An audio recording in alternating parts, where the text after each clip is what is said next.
Are you ready to have everybody gawk and awe at you at the farmer's market?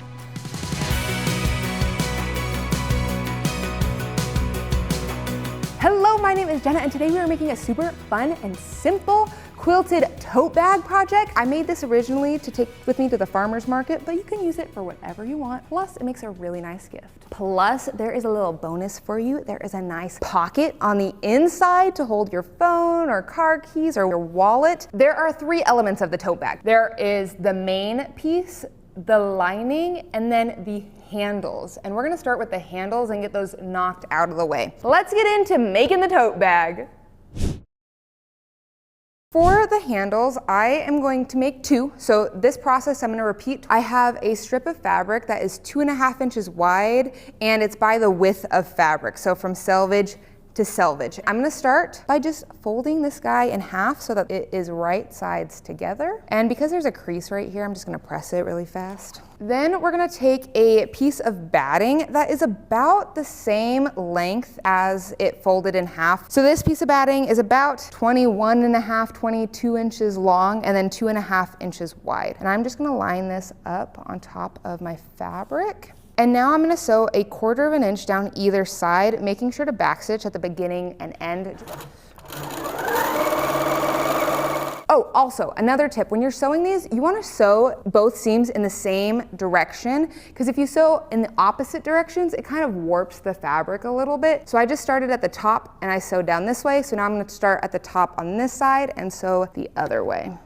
And now we gotta flip this guy right side out, except I got a little trick for you. You really just need a pen or a chopstick or like something that is pointy at the end, but if you have a pen, just make sure there's a cap on it or you don't press it. And we're gonna start by pulling apart these 2 pieces of fabric, and we're gonna stick the tip of our pointy thing into it, and then I can just grab the 2 seams at the edge on the sides and pull it down around that pen, and you can see it bunch up at the bottom, which is exactly what we want. And then I can just keep pulling it and pushing it just like so. And see how it's bunching up right here? I can just pull all that down. I don't need to pay attention to that. And then I can just pull the rest, and look, my point is popping out. And I'll pull this guy all the way down. And then before I take the pen out of this, I'll just poke out my corners just a little bit. Make sure those guys are nice and pooky. And then look, my pen just falls out. And it was so easy to turn this guy right side out. Now we're gonna press this guy flat. And one little trick I have for getting my seams to be on the side is I'm gonna start by pressing my seams in the middle to one side, and that just kind of flattens everything out really nice. Then I can flip it over to the other, and I'll push these seams out just a little bit. And then because these guys are flat now, I can make my actual piece flat where my seams are on the side and press those down. And look how easy was that. We just have one more step with the handles, and it's because we hold them a lot, so there is just a lot of pull and tug, and they need to last over time. So we're gonna do 2 decorative stitches that also add strength to this handle, around 1/2 of an inch in on either side of the handle. And for these stitches, I like to make my stitch length a little bit longer. We have a tight stitch on the side to hold the pieces together, and then this just adds a little bit extra strength. And again, we want to sew in the same direction. So I sewed from the folded part down, and I'm going to do it again on the other side. And what's nice about the little rebel is right here, there are markings 1/4 of an inch to like 1.5 inches on either side, which makes it so much easier to measure my 1/2 inch mark over on this edge. We got one handle done, and now you're just repeating the same thing to make 2 handles, and I did the other one off camera. And now we can move on to the main piece of our tote bag.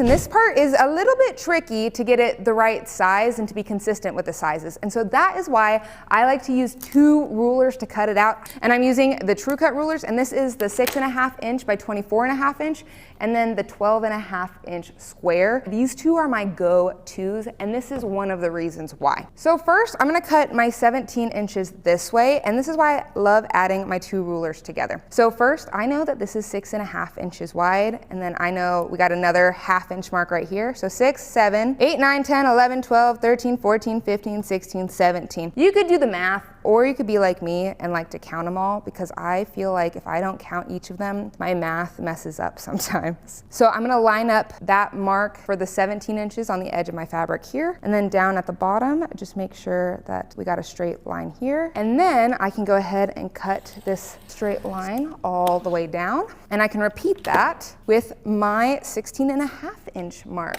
I know that this is 6.5 inches, and I know I need 16.5, so that means I can do 10 inches on this side. So I'm gonna line up the 10-inch mark right on the edge of my fabric. I'm gonna line up this long guy right next to it. Then here at the bottom, I'm just making sure a line on my ruler is lined up square and neat. One thing about these rulers that I really love is there's a little lip on the edge that attaches to this groove that's in my cutter. This is the True Cut Comfort Cutter, and I can attach this into that lip, and so my rotary cutter isn't flying everywhere, which is so nice, especially when I'm doing these long cuts. And now I have my perfect accurate 17 by 16.5 inch square, and I need 2 of those for the main piece.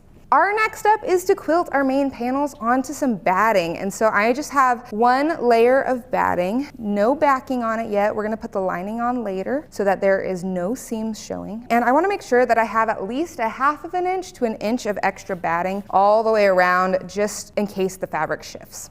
Now we've got to quilt this panel, and there are so many different ways you can do it. If you are quilting on your home sewing machine, you're probably used to doing straight line quilting, maybe doing some cross hatching lines or just doing straight lines all the way down or across. But you can also push quilt and free motion quilt. And free motion quilting is really easy. You just have to switch to a free motion quilting foot and drop your feed dogs on your machine. On the Little Rebel, you just put something that covers up the feed dogs. Then you can push around the panel to make a design, which is really fun, or you can have extra fun with it. And here at Grace Company, we have an automation system that attaches to the Cutie Breeze frame that we call QMX FD, Quilt Motion X Foundations for domestic machines. And you can put your home sewing machine on it. You can do fun automated quilting designs on your full-on quilts, and I love it for a little tote bag. For this one, where I'm putting a bee on the front cover, I wanted to do flowers on the back of it for my quilting design, and they turned out so cute. But for this guy, I noticed how the beehives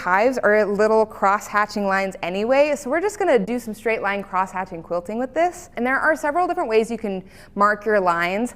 I have a variety of tools that I like to use. You can use a fabric pen, you can use a marking tool. Someone recently just showed me a trick with a rotary cutter, and I wanted to show you, because if you don't have a marking tool at home, this is kind of genius. So this is the 45mm straight cutter, and I'm leaving the safety up, and I'm just going to line my ruler in the middle in between the beehives, and then I can take this guy and I'm just gonna run my cutter back and forth on this. And look, do you see that line? Now it's a straight line you can quilt with. How nice is that? So I may just do that the whole time. I like to do cross-hatching lines that are at least 2 inches apart. I like to mark all of my lines in one direction, sew them, and then mark in the other direction. So that is what we are going to do.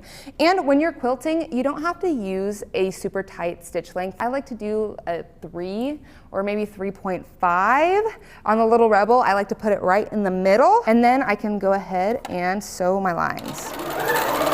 When quilting straight lines, you want to quilt in the same direction the entire time so that the fabric pulls in the same way. If you go opposite, then the fabric kind of warps in opposite directions, and you can tell. So I'm going to start at the top, go down, and then move my fabric back up to the top and go down, so that there is no warping of my fabric.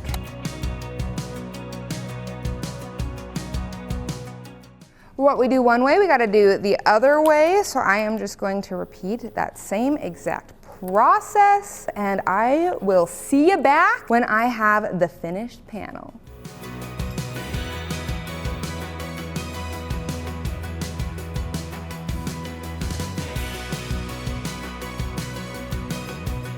To finish up this bag panel, we just need to cut it down, and so I'm just lining up my ruler along the edge of the fabric and cutting that down that way. And the fabric probably shifted just a little bit. Like you can see on this piece how there's a little bit of batting right here and there's a little bit of extra batting right here. The fabric will shift, and that's okay. As long as it is mostly square, we are good, and I like the way this one looks. And the nice thing about bags is what you do to one panel, you do to the other. And so now we've got 2 panels, and are you ready for how easy putting together the main part of this tote bag is? I'm gonna put these right sides together, and then you can pin or clip around the edges. Now we're gonna sew this together using a 3/8 of an inch seam allowance, just slightly more to give it a little extra strength. And I'm gonna start at the top here. I'm gonna back stitch. I'm gonna come all the way down, all the way across, all the way up, and back stitch, and leave this part open right here. And the last thing we're gonna do on this bag panel is clip the corners a little bit. And we're not actually cutting what we sewed. And then we're gonna do that a little bit diagonally up top. And this part is done. We're gonna put it to the side and do the lining.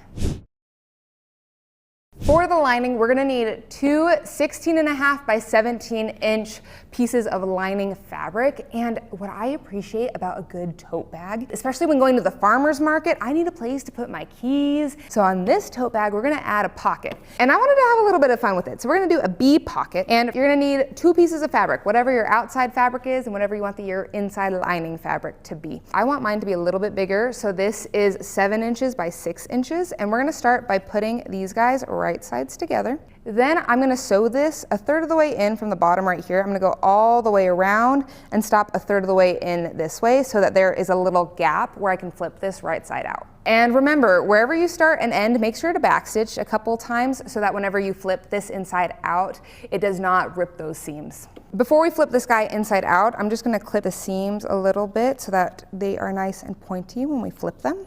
And then we can turn this pocket right side out using that little opening that we have on the bottom.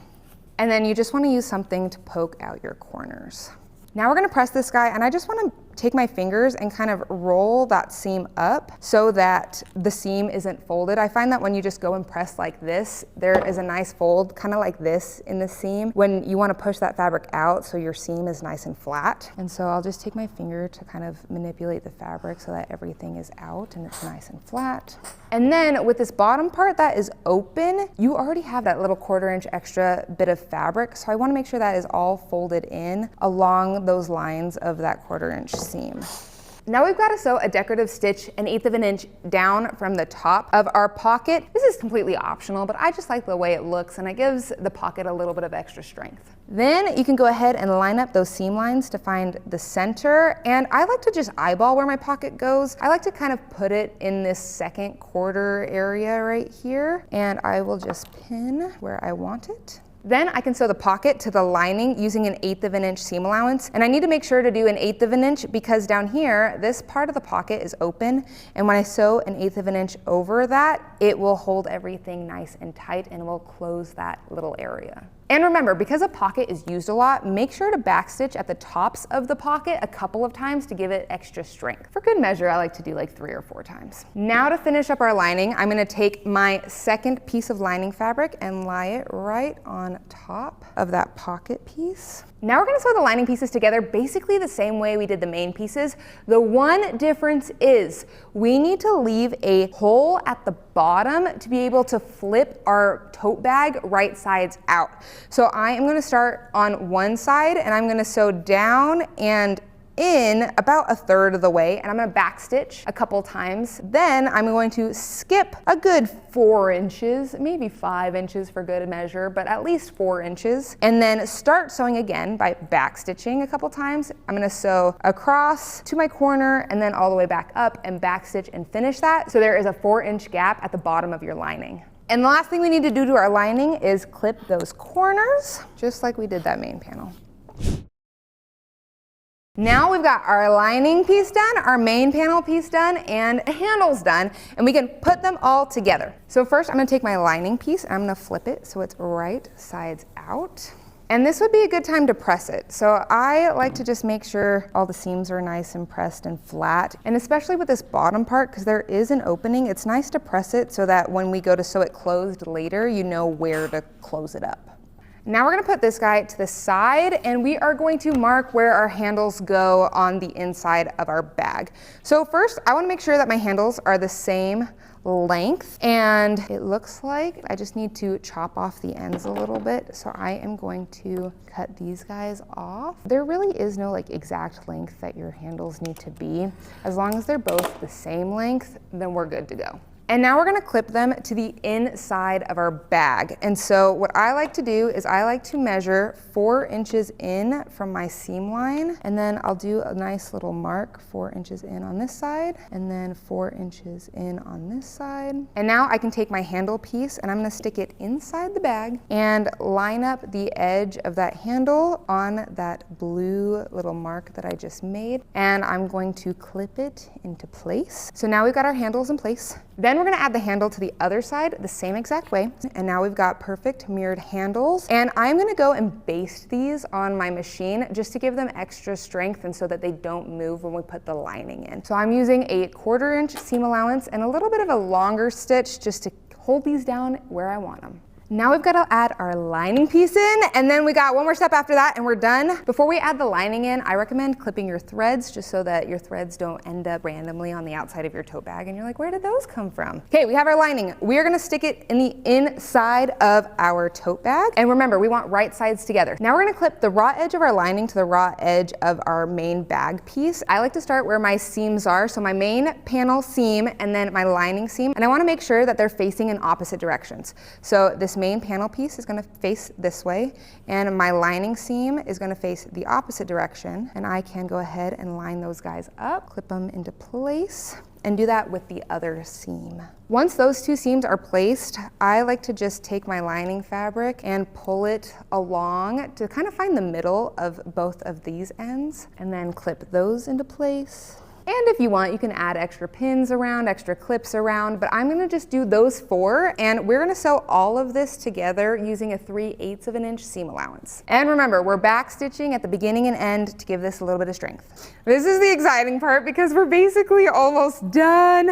Remember how we had the little hole at the bottom of our lining piece? Well, now I can take my hand and pull my whole tote bag out through this little hole. But I wanna be careful not to rip the seams. And then one thing that I also like to do, especially when there is a long seam like this, is I like to take whatever I'm using to poke my corners out. I just like to run it along that seam just to press out all of the fabric so that nothing gets folded. Now we've just got to close this opening, and I'm going to sew an 1/8 of an inch in from the edge, and I want to backstitch at the beginning and end of the hole just to make sure everything is nice and secure. And then the last thing we need to do is a decorative stitch around the edge. It's technically a decorative stitch, but it actually is a stitch that makes your tote bag stronger, especially with the handles, because you're holding heavy things. So before I sew this decorative stitch, we want to make sure to press it really nicely so that everything is where we want it and that seam is right in the middle up top. And now we can do our decorative stitch. And I like, for this guy, a 1/4 of an inch from the top. I'm going to use a slightly smaller stitch length.